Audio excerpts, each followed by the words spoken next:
Welcome back to 836 Ministries. My name is Ryan Tieford. Normally we would do a longer introduction, but we got a little bit to get through tonight. Not that there's going to be a whole bunch of talking or anything like that. There's a bunch of videos and clips that I want to show you. A lot of information has stumbled across my desk this week, and I really want to share it with you. I'm excited to share it with you. This is a part 2 from the first video we did talking about a third temple being built in Jerusalem. So tonight we're going to continue that conversation. Do me a favor and keep an open mind in this video and in this conversation. You'll see why here in just a few moments. If you're new here or if you're not new here, if you've been enjoying the content, please do me a favor, like, comment, subscribe. All of the interactions definitely help these videos get seen by people like you and I who love the end time conversations, love the Bible, and we want to get it in front of as many people as we possibly can, because we believe that we are in the end times and people need to know this, they need to understand it, and then they need to share it out as well. And then if you can hit the subscribe button and then the notification bell, because the way YouTube's algorithm is working now, if you don't hit that notification bell, you won't see a lot of the videos that I'm uploading. But thank you for being here. Enough talking. Let's jump into it. Hamas is calling for escalation against Israel because Israel is moving in on portions of land in the West Bank. Now, why does this matter? Why is this important when we're talking about the third temple being rebuilt? Well, number one, they're calling for Muslim states to cut ties with Israel. And this shows us that Israel is willing to go in and take the land they believe belongs to them, especially land they believe belongs to them biblically, because in their opinion, in their eyes, this land is eternal land covenant. It was given to them by God to Abraham. And so this just kind of shows us what Israel's willing to do when they believe they are entitled to the land. October 7th, 2023, Hamas attacked Israel. And there's been a lot of stories and a lot of narratives painted of why that attack took place. Well, we have found out since then why this attack took place. And I think a lot of people either ignore the fact or they're ignorant to the fact that this isn't just a political war, but it's actually very much a religious war for the land, specifically on the Temple Mount. So I want to show you a few clips that I found this week that I find to be really interesting. So take a look at this. Thursday on the Stu Peter Show, Jews in Israel are working right now to build the third temple and usher in the Antichrist. One thing that it seems like people are not talking about as much, although there's been chatter about it, is this red heifer sacrifice. And do you know if they sacrifice the brown heifers, actually red heifers? But a very good question, Kurt. Sacrifice of the perfected cow. Heifer is a small cow that is of a red nature with no imperfection, no other hair color mixed in. They say they have those. They are ready to sacrifice that. Why would they do something like that? Unless this is so significant and it's rushing God's time clock even sooner. They are trying to rebuild the third temple. No, I know that. That'll happen. When that happens, it's the Antichrist is here. Like, you should just know. Yeah, the red heifer. Yeah. Which I don't really understand that, but... Look, we believe that this school has something which is of the utmost importance to our people. We wish to see the red cow. The red...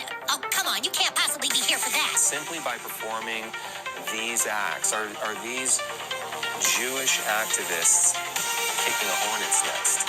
They are. A hornet's nest they're kicking all the way to Capitol Hill. So good to see you here in the nation's capital. Look how perfect they are. Look how biblical they are. What is the concept of the red heifer?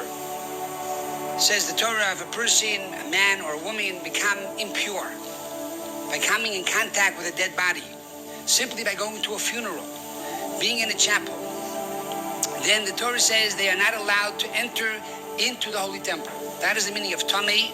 Tamei means it's blocked, it's closed. You are not allowed to enter into the holy temple until you purify yourself. How do you do this? You take a red heifer, a red cow. It has to be completely red. If it has any black hairs, it's not kosher. And you slaughter the red heifer. And you take the ashes of the red heifer that was burned in fire. And now these ashes are stored away. And anytime a person needs to be purified, the Kohen takes the red heifer, these ashes, and he mixes it together with mayim chayim, which means spring water, and they sprinkle the ashes of the red heifer upon that person. Now you could sprinkle it upon 100 people together in one shot. It's not a problem. They sprinkle it, and they become pure. Not only people need to have the waters of the red heifer, but also kalim, vessels. If there's a vessel, a fork or a spoon or a cup in the room of a dead body, everything becomes impure. They too need the waters of the red heifer to make that vessel once again pure.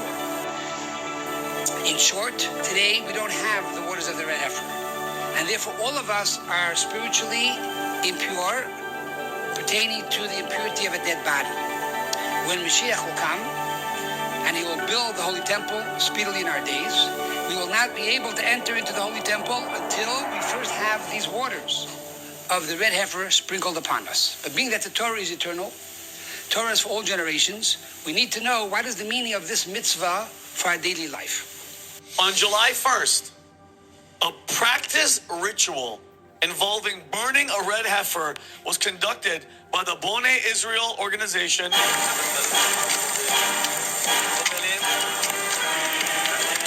Some Third Temple and red heifer sacrifice news. There are very credible sources saying that the red heifer sacrifice in Israel was not just a practice run, that it was actually the real thing. In fact, quite a few voices are saying this, and they point out that the ashes from that sacrifice are actually being used right now. It was a real offering. They did it all by the laws. And I have with me some of the ashes right here, red heifer ashes. It's pretty incredible. The red heifer, the last time that the red heifer was done was over 2,000 years ago. All right, this is Mei Mayan. The water is coming out of the rock.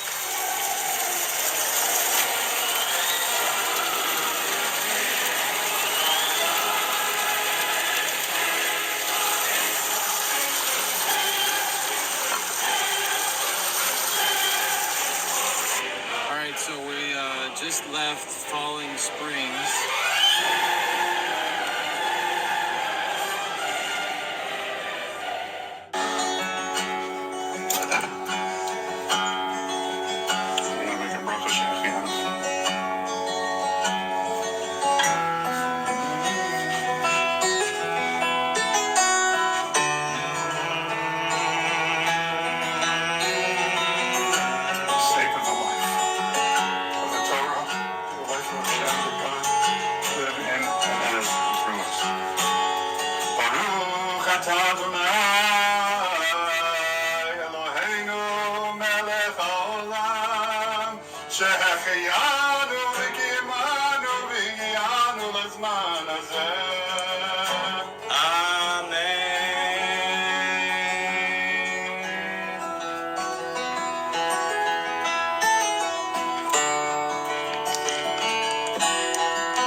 Furthermore, the Torah says that the Kohen is to sprinkle the water upon you on the third day and on the seventh day.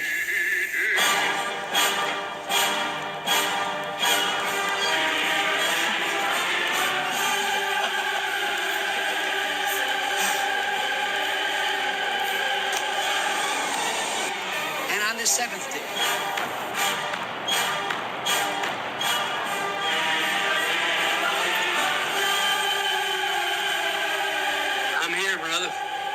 So it's done, man.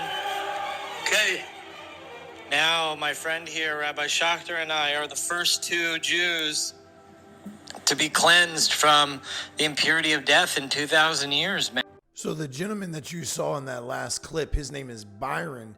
Byron was the one who put together the dealings with the red heifer and Israel. And so those guys that you saw take part in that cleansing ceremony, you heard him say that they are the first two Jews in 2,000 years to be cleansed from the impurities of death. In their mind, they really believe that they are now fully pure.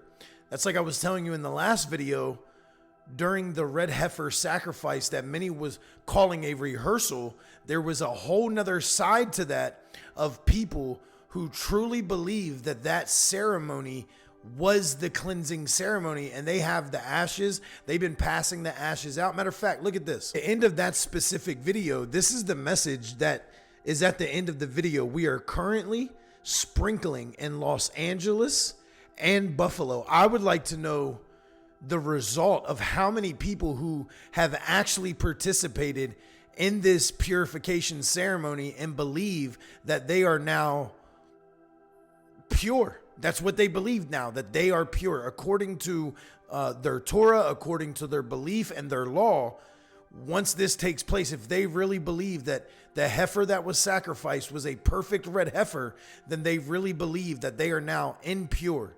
And so this church, or whatever it may be, this organization that they have, they are currently sprinkling in Los Angeles and Buffalo. And then they also are encouraging to reach out to get sprinkled, or if you want to bring, if you want to bring it to your town. So this is something that they are taking very, very seriously. This isn't just, something that a bunch of people got together and started talking conspiracy about these red heifers.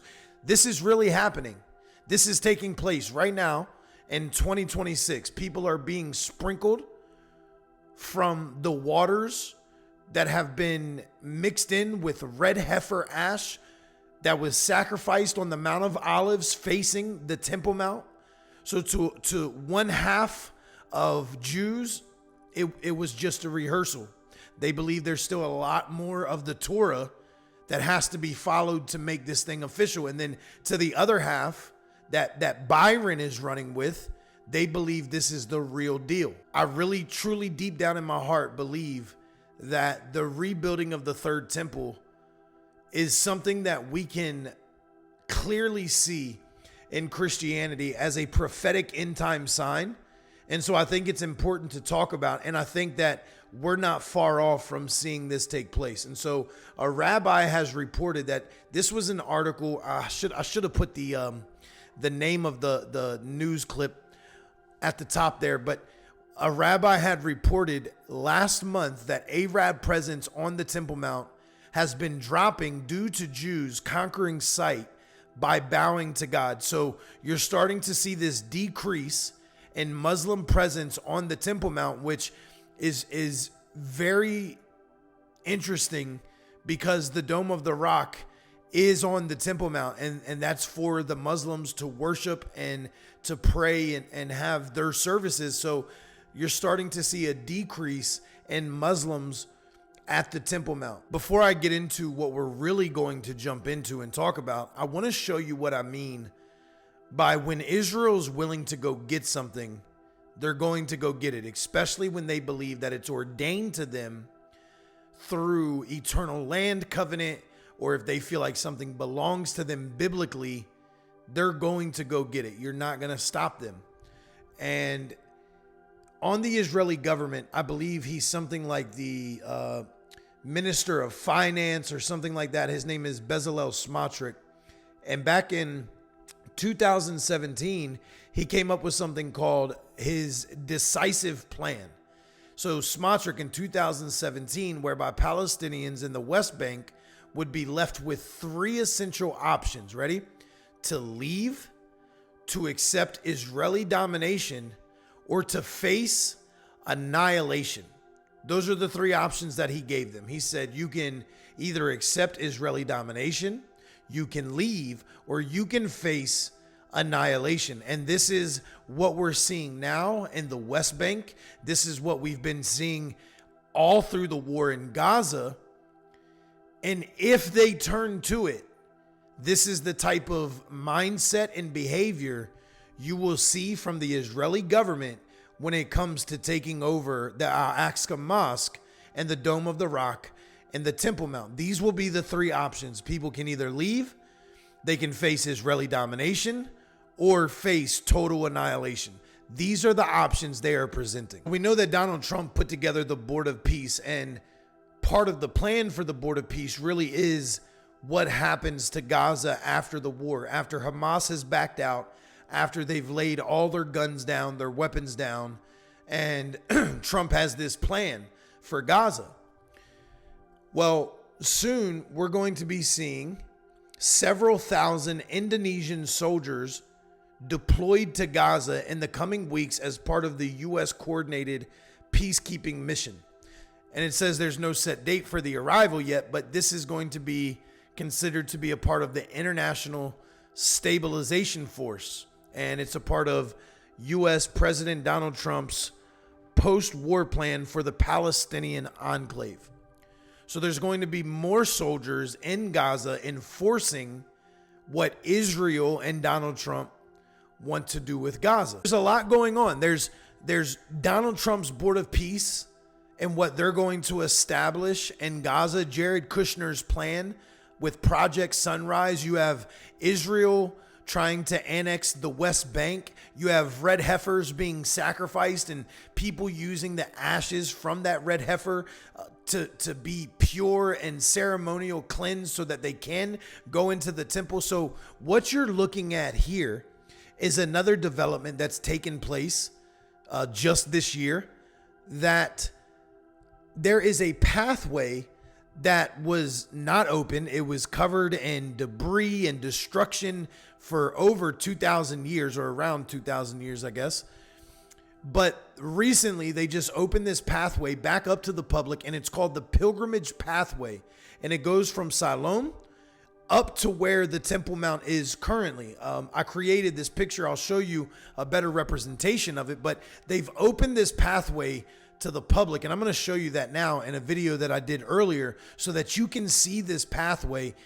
And what I want you to understand about it is that this is an underground pathway. And in the last video, we talked about how they have been building a foundation for the third temple off of the second temple's foundation. They've literally been building and excavating and doing a lot of work underground, so much so that there are reports that say if Israel keeps digging underneath the dome of the rock, there's a chance that the dome could actually collapse. Now, I don't believe that's their actual plan, but that's just word on the street out there. But do you not find it interesting that there's all of these pieces coming together?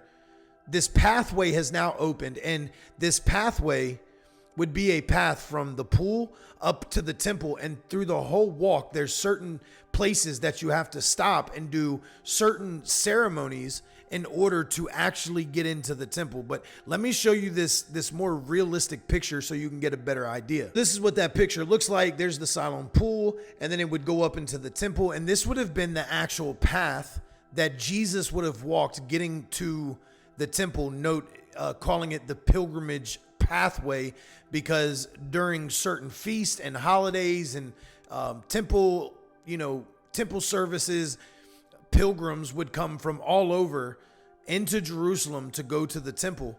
And so this is, listen, in the video, you're going to hear them say that they are going to expect 3,000 people per hour.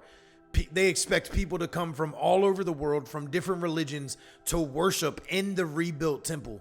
And so I find it interesting that now, this specific time when all of this other stuff is happening, this public pathway is being opened to get from the pool to where the third temple is actually planned to be sitting. Check this video out. The rebuilding of the third temple, in my opinion, is one of the most obvious prophetic end-time signs that Christians can observe. For the first time in almost 2,000 years, they have opened up this underground pathway that was completely covered in debris. It's called the Pilgrimage Road. It's the same path that Jesus would have taken to get to the temple. It starts in Siloam and it ends at the Temple Mount. You have to see what they're doing. Do me a favor, take a second and check this out. This is the road to the temple, both literally and figuratively. For 2,000 years, this road has been inaccessible. It's been buried under layers of destruction. Now it's open. Now we have a path to the temple. Millions of people annually. A cable car will bring 3,000 people per hour. Their plan is to use cable cars to shuttle people to the third temple when it's finally in place. They're expecting 3,000 people per hour. Jesus said, when you start to see these things, look up. Your redemption draws near. All right, so now let's get into what I believe to be the meat of this specific video. What I was talking to you about between the war with Hamas and Israel. October 7th, 2023, Hamas attacked Israel, and we were fed a bunch of different narratives. We were told a bunch of different stories and reasons of why it happened. But Hamas is coming out and saying that the reason they attacked Israel is because of the 5 red heifers that Israel brought into Jerusalem. Take a look at this. In Israel, October 7th, the military spokesman for Hamas gave a televised speech about the Hamas efforts, as well as the purpose of the war. In a recent speech, a Hamas spokesman blamed the Jews for bringing red cows to the Holy Land. The cows he's talking about, at a secure, undisclosed location, are these. Red heifers, to be precise. Some Jews and Christians believe they're the key to rebuilding the historic Jewish temple in Jerusalem and to beckoning the Messiah. Even Hamas reportedly blamed the red heifers in part for their invasion on October 7th, because the Al-Aqsa Mosque would be in danger if the heifers were used to build a third temple. Part of the reason why Hamas invaded is because of these red heifers. And according to prophecy, these red heifers are significant. From the time of Israel's history, they say that only 9 have been killed for these ashes. And so for these to be here in Shiloh here, and for that to fit in with what appears to be prophecy on the horizon, we're living in monumental days. Hamas's invasion wasn't just about land. It's about religion. It's about who controls the holiest place on earth. To some, the red heifers are a promise of the Messiah to come. But to others, it's a warning that the end is near. The pieces are in place, the ark has been built, and the red heifers have arrived. The push for the third temple is no longer just an idea, it's a plan. So now the question is simple. What happens next? That is the question. What's next? What comes next? This picture is a picture of IDF's, Israel's Defense Force. They have these Caterpillar bulldozers that they use during war. Specifically, we've seen them being used a lot in this war in Gaza. And instead of flying the Israeli flag on the tops of these bulldozers, they've been flying this temple flag. They've been flying a temple flag on the top of their bulldozer during this war, said to remind each other of what this war is really about. This should shake us in a sense, not in a bad way, but in a sense to tell our friends, to tell our family, to tell our neighbors about the gospel of Jesus Christ. If you can't look at all of this evidence that we've been talking about lately to understand that we are living in the end times, and what the Bible said about a third temple being built, that the man of lawlessness will sit in the temple of God proclaiming to be God. If you don't think this is going to happen, you're very mistaken. So Israel's IDF is putting these temple flags on the top of their bulldozers, and the flag, it reads, "They will build for me a temple." And this, it doesn't just stop here. It's on top of their tanks. Same temple flag flying on top of their tanks as they're moving in to fight it out with Hamas, who attacked them over land on the Temple Mount. When the red heifers came into Israel, Hamas said they're going to sacrifice these red heifers, and when they do that, they're going to make a claim and a run for the temple. And here's Israel, plain as day, putting these temple flags on the tops of their machines to remind everybody fighting with them and against them what this war is really about. Don't let them lie to you. This is not as political as it seems. This has everything to do with the end times and religion. You can see the patch on these soldiers. The patches that they're wearing is the same symbol that's on those flags. They will build for me a temple. As they're fighting this war, they want the enemy and they want their comrades to understand what this war is about. They do not want them to forget. See it again here. You can see it on their radio equipment. You can see it on the backs of their helmets. This is a religious war. So with everything that we've talked about from the first video to this video, you put together all of the evidence, and all of the evidence is pointing to the temple. That's what this war is about. That's where this war is headed to. That's what's going to happen, the rebuilding of a third temple. You have the Temple Institute putting together all of the garments, all of the relics, all the pieces that are going to go into the temple. You have people like Bezalel Smotrich, who declared that he would put up the finances to have the temple built. They have the blueprints ready. The priests are ready. The war is taking place currently as we speak. The red heifers are ready. So what's left? The only thing that we haven't discussed is the Ark of the Covenant. And we're going to talk about that now. Remember earlier when I told you, as we have this conversation tonight and what we're going to dive into, that I wanted you to keep an open mind. Because when it comes to the Ark of the Covenant, a lot of Christians believe that it has to be the exact Ark of the Covenant that was there in the first temple, and the same Ark of the Covenant that was there in the Old Testament. And I want you to remember and understand something. This temple is not for us. This temple is for the Jews. The Jews believe that they must rebuild this temple to honor God. And so by their belief, all they have to do is build it and God will honor it. Well, that same belief goes for the Ark of the Covenant. And now we know how they've always idolized Donald Trump. We know how they look at Donald Trump to be a type or image of Cyrus the King. Cyrus the Great. That's how they have banners in Israel that say Cyrus is still alive. And they've always looked at him in this Messiah type way.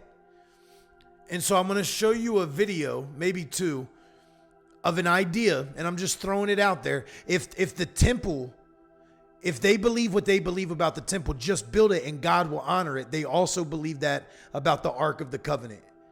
And so if these videos deem truth, they already have the Ark of the Covenant. And so all they're waiting for is this war to actually be finished, them to be able to take over the land, and then they will build that temple. Watch this. For centuries, empires came and went, but the Jews never forgot about Jerusalem. Then, after World War II, the world changed again. In 1948, the State of Israel was established. But for some Jews, a return to Israel just wasn't enough. The heart of Jewish worship, the temple, was still missing. And now there is a growing movement of Jews, and even some Christians, that believe it's time to rebuild. They want a third temple. And according to prophecy, this temple, this third temple, will be the final temple. The Jews think that once the third temple is built, their Messiah will arrive. And according to some Christians, this will be a sign that the end of the world is here. But there's one problem. The Dome of the Rock stands in the place of the new temple. History follows a pattern. Temples rise and temples fall. And each time, a great man steps in to rebuild. The first time it was Solomon. The second time it was Cyrus the Great. And now, some believe that a third time is coming. Mr. Trump could promise to use his building skills to build a temple. Trump is a man who's wrapped in gold, a builder of towers. He's a king in everything but name. Trump doesn't just rule a nation, he rules an empire. His name is stamped in gilded letters across the world. And to his followers, he's more than just a politician. He's a force. He's a breaker of old orders. He's a maker of new ones. Cyrus the Great freed the Jews and rebuilt the temple. And now, in the halls of power and prophecy, some whisper, Trump will do the same. And if the king has returned, the ark must return with him. Enter Mar-a-Lago's Ark of the Covenant. But this ark isn't just some movie prop. It was built to the biblical specifications. It took 3.5 years to complete. It was crafted from nearly 3 tons of Egyptian acacia wood, and it's plated in 24-karat gold. Inside it, it carries a Holocaust-surviving Torah scroll.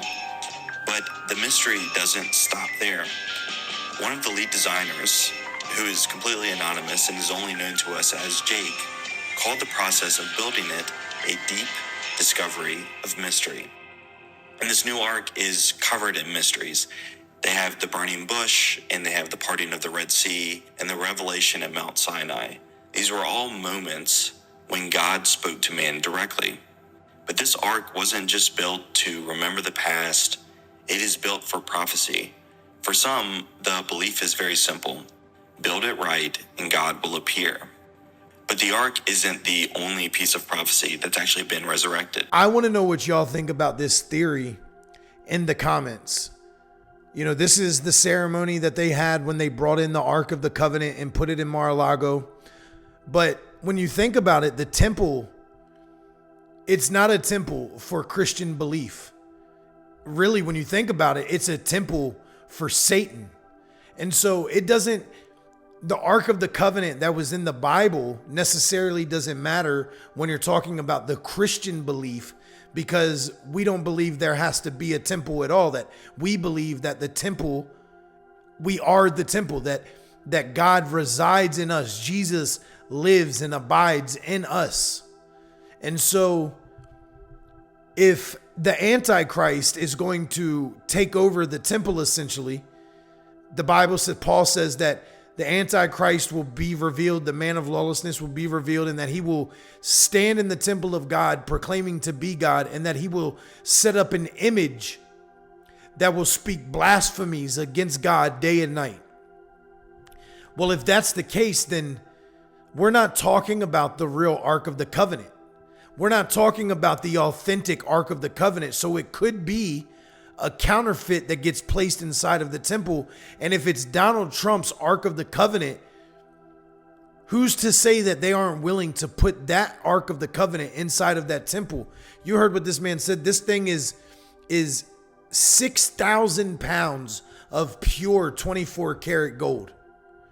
It has all the inscriptions on it to make them believe that this is really about prophecy.